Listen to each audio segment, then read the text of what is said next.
بہت پریشانی تھی لیکن یہ سمجھ نہیں آ رہا تھا کہ کیوں، اور ایسا ہمیشہ ہوتا ہے کہ پتہ نہیں چلتا کہ آخر پریشانی ہے کیا۔ طبیعت اداس تھی، دل گھبرا رہا تھا، کچھ بھی اچھا نہیں لگ رہا تھا۔ صحن میں بچے روز کی طرح کھیل رہے تھے لیکن ان کا شور بہت برا لگ رہا تھا۔ اس نے اپنا سر زور سے جھٹکا اور خود سے کہا، یار میں کیوں پریشان ہوں؟ کوئی جواب نہیں آیا۔ جواب آتا بھی کیسے؟ جسے جواب دینا تھا وہ تو وہاں موجود ہی نہ تھا۔ وہ گھر سے باہر نکلا اور بے مقصد ایک طرف چلنا شروع کر دیا۔ سڑک کے دونوں طرف درخت ہاتھ لٹکائے بے بسی کی تصویر بنے ہوئے تھے۔ ایک پرندہ ایک بے ربط سی آواز کے ساتھ اڑتا ہوا گزرا، جیسے کوئی چیخ رہا ہو۔ سورج کا آخری حصہ دور افق کے پار زمین کی بالکنی سے یوں جھانک رہا تھا جیسے کسی بیمار کی آنکھیں نکاہت کے سبب آہستہ آہستہ بند ہو رہی ہوں۔ نکڑ کی دکان کے باہر بینچ پر کچھ فضول لوگ بلا مقصد بیٹھے زور زور سے کہکہے لگا رہے تھے جیسے نشے میں ہوں۔ ایک غیر محسوس حسد کی لہر گرم ہوا کے جھونکے کی طرح اس کے احساس سے ٹکرائی۔ آخر یہ کیوں خوش ہیں؟ پھر اچانک اس کے پڑھے لکھے ذہن نے اسے بتایا کہ یہ فقط بے حسی ہے۔ کم عقل لوگ بلا وجہ خوش رہ سکتے ہیں۔ جہاں معاشرے میں بے انصافی، ظلم، استحصال مروجہ اصول ہوں، وہاں ایک ذی شعور بالغ العقل شخص کے خوش ہونے کا کیا جواز ہے؟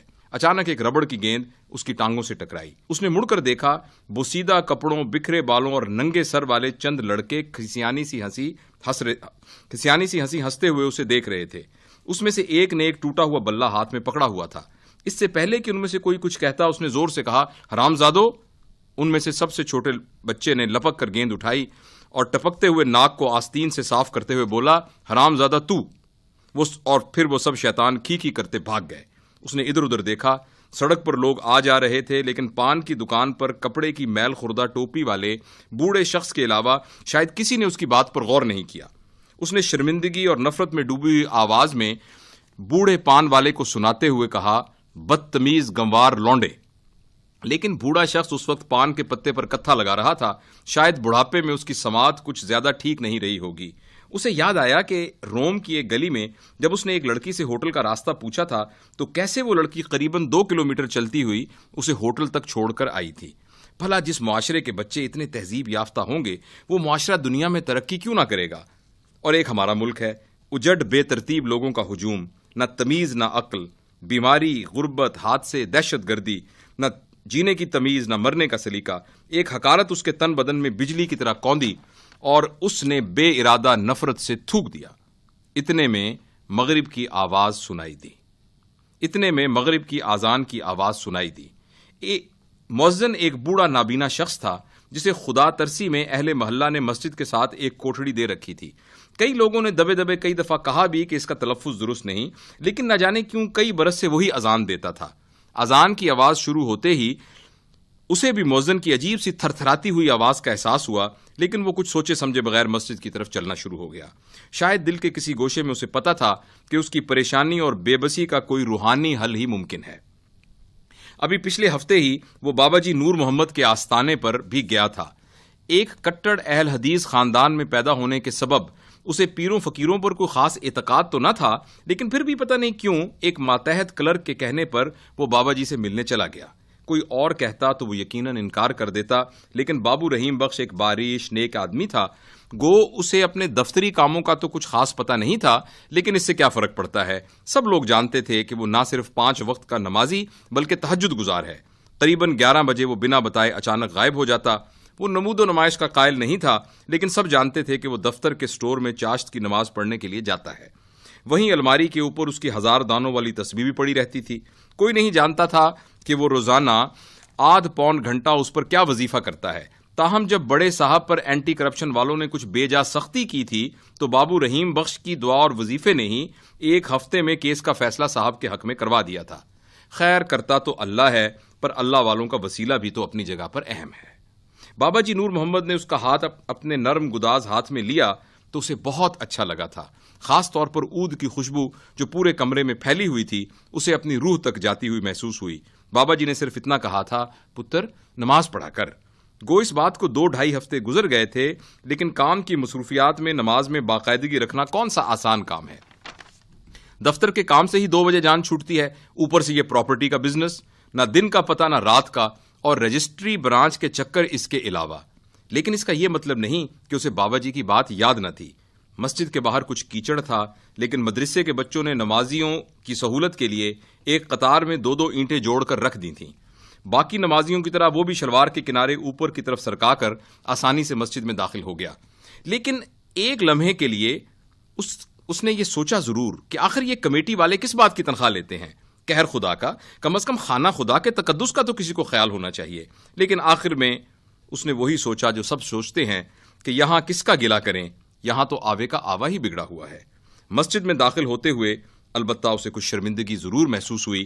اسے اندازہ ہوا کہ وہ کافی عرصے بعد مسجد میں آیا ہے۔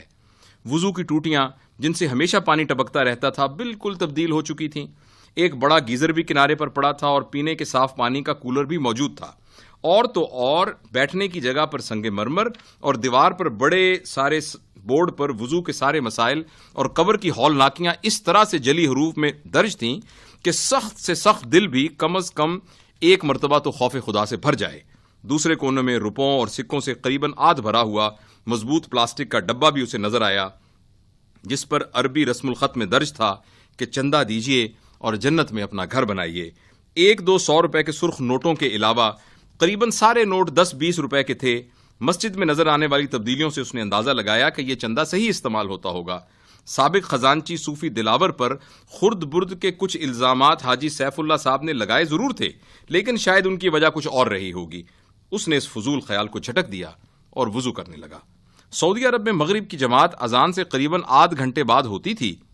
اسے یاد تھا کہ وہ اذان کے بعد ریاض میں اپنے گھر سے نکلتا تھا اور 10 منٹ چلنے کے بعد آسانی سے جماعت میں شامل ہو جاتا تھا، لیکن یہاں نظام عجیب ہے۔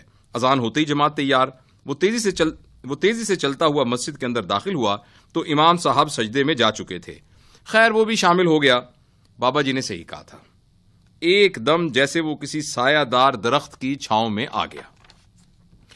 اسے لگا جیسے اس کا ذہنی تناؤ کچھ کم ہو گیا ہے۔ البتہ امام صاحب کی قرت کچھ لمبی ہوئی تو اسے یاد آیا کہ ایک پلاٹ کے سلسلے میں ایک پارٹی کا فون آنا تھا۔ یہ سودا کافی دنوں سے لٹکا ہوا تھا اور یہ پہلا سنجیدہ گاہک اسے ملا تھا۔ اسے کچھ بے چینی سی ہونے لگی۔ نفلی نمازیں چاہے جتنی لمبی پڑی جائیں، لیکن فرض نماز کو تو مختصر ہونا چاہیے۔ نمازیوں میں کئی بیمار اور بوڑھے لوگ بھی ہوتے ہیں، لیکن دل کی گہرائی میں اسے کچھ شرمندگی بھی محسوس ہوئی۔ نماز میں ایسی باتیں شیطان کا بہکاوا ہے۔ اس نے اپنے سر کو تھوڑا سا دائیں بائیں جھنجھوڑا اور قرت پر توجہ دینے لگا، مگر یہ توجہ زیادہ دیر تک قائم نہ رہ سکی، کیونکہ ساتھ والے نمازی کی جیب میں رکھے ہوئے موبائل سے ایک فلمی گانے کی دھن زور زور سے بجنے لگی۔ اسے بڑی کوفت ہوئی، سر کا درد پھر شروع ہو گیا اور پلاٹ والا گاہک پھر سے یاد آنے لگا۔ امام صاحب نے سلام پھیرا تو وہ اٹھ کر کھڑا ہو گیا، لیکن اسے بالکل یاد نہیں تھا کہ 1 رکعت بقایا ہے یا 2۔ اللہ بھول چوک معاف کرنے والا ہے۔ کسی حد تک اندازے سے اور کچھ ساتھ والے نمازی کو دیکھتے ہوئے اس نے 1 رکعت پڑھی لی۔ اللہ قبول کرے۔ امام صاحب کے ساتھ اس نے جب دعا کے لیے ہاتھ اٹھائے تو جیسے مسائل کی ایک پٹاری کھل گئی۔ امام صاحب کی توجہ مختلف عالمی مسائل مثلا فلسطین، کشمیر اور شام وغیرہ پر زیادہ تھی، نیز یہ کہ اسرائیل اور دیگر یہود و ہنود کو نیست و نابود کرنے کے لیے انہوں نے اللہ پاک کے حضور کافی درخواستیں پیش کیں، لیکن اسے زیادہ فکر اپنے پراپرٹی کے کام، نوکری میں ترقی اور خاص طور پر ذہنی سکون حاصل کرنے کی تھی۔ چنانچہ اس نے روندی ہوئی بڑبڑاہٹ کے ساتھ تفصیلاً نہ صرف ان کا ذکر کیا، بلکہ آسانی کے لیے ایک مکمل لاہہ عمل بھی لجاجت کے ساتھ اللہ پاک کے حضور پیش کر دیا۔ حتیٰ کہ آخر میں کچھ جھیمتے ہوئے اس نے یہ بھی عرض کر دیا کہ براہ مہربانی میرے پلاٹ کا سودا بھی آج ہی ہو جائے۔ اللہ سے کیا پردہ، جو دل میں ہو خدا سے کہہ دینا چاہیے۔ دنیا کی ان چند چھوٹی چھوٹی بے قیمت چیزوں کی دعا کے بعد آخر میں اس نے جلدی سے ربنا آتنا بھی پڑھ لی، کیونکہ اصل تو موت کے بعد کی زندگی ہے۔ مسجد سے باہر نکلتے ہوئے ابھی اس نے جوتے کا صرف ایک پیر ہی پہنا تھا کہ اس کی نظر چندے کے ڈبے اور اس میں پڑے 10 اور 20 روپے کے نوٹوں پر پڑی، تو گویا وہ کچھ رک سا گیا۔ اس نے جوتا اتارا اور پھر مسجد میں داخل ہو گیا۔ اصل خیرات تو مسجد کی خدمت ہے۔ اس غاصب حکومت کو ٹیکس دینا سراسر ظلم ہے۔ جب سارا پیسہ ان کے اپنے اللے تللوں پر لگنا ہے تو اس سودی نظام کے اعلی کار بننے کا کیا فائدہ؟ انسان جو کماتا ہے اپنے دن رات کی محنت سے کماتا ہے۔ یہ کون سا انصاف ہے کہ مفت میں یہ دولت ان بدماشوں کے حوالے کر دی جائے؟ لیکن راہ للہ خرچ کرنا اور بات ہے۔ اس نے بٹوے سے 500 روپے کا سبز کرارا اور نیا نوٹ نکالا۔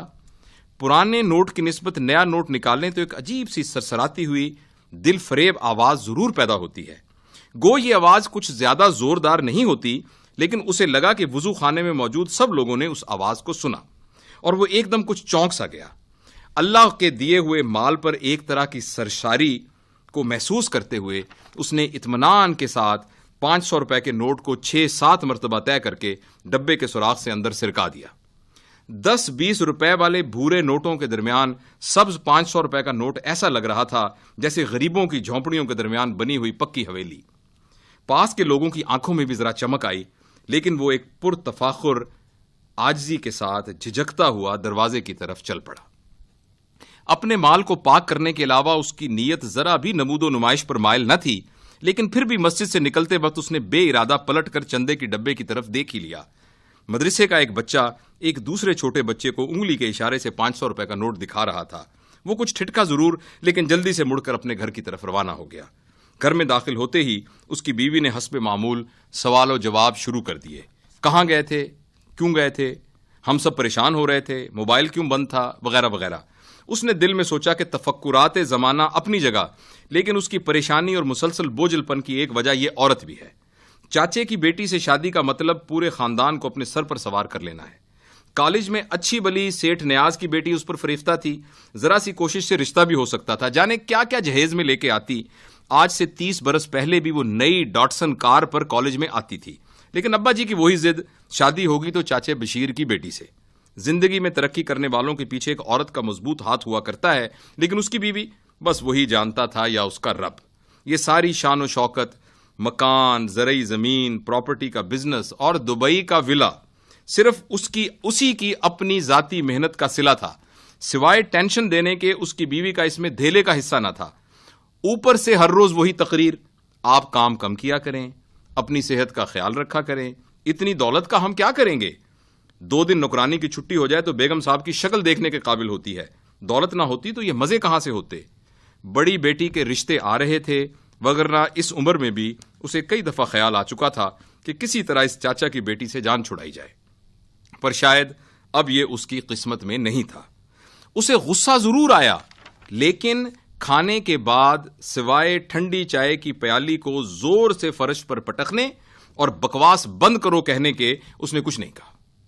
اسے پتا تھا کہ اس کی بیوی سہم جانے کی اداکاری کر رہی ہے اور موقع ملنے پر پھر شروع ہو جائے گی۔